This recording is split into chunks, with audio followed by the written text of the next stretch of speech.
In this exercise video, we're going to be going through a serratus anterior exercise for strengthening stability around your shoulder blades and your upper back region.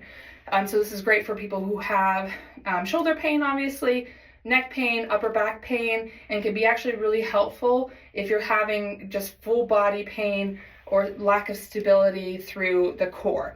So what you're going to do is get yourself a flat resistance band, and it has to be a flat band. A tube one is usually too uncomfortable because it will dig into your body. So you really want to try to get a flat band like this.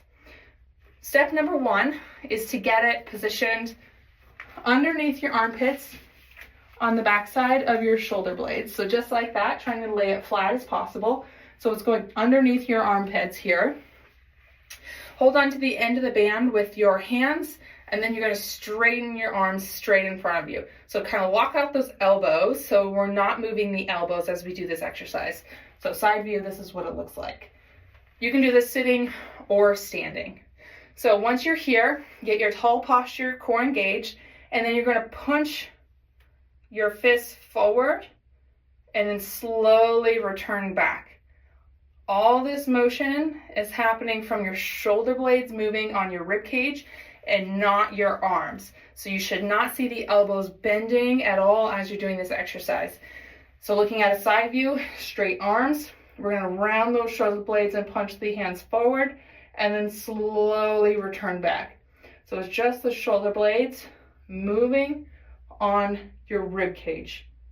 You want to think slow, controlled movements, especially on the return back to the start position, because this is where we tend to have a lot of issues with control, and we really need to train those muscles to control a motion back to starting. So you really want to take slow return back, and as you're doing this exercise, make sure your shoulder blades are not going up towards your ears, okay? We got to keep them down and back as we're doing this exercise and not let them start drifting up like this, okay? So you got to keep this distance between your ear and your shoulder as you're doing this exercise. The other thing to be mindful of is as you're reaching forward, that you're not rounding forward, okay? We've got to keep that spine posture the way it is and just be pushing with the shoulder blades and not pushing with our back. So there shouldn't be any of this motion happening. It's just the arms doing the motion. So you can start with just this motion here with a light band to get used to the motion and get those muscles woken up, and then progress into heavier resistance over time. Eventually we move into some more weight-bearing type of motions, like a push-up type of position or hands and knees or even against the wall. But this is a great place to start just to get that coordination down and figure out how to do the movement.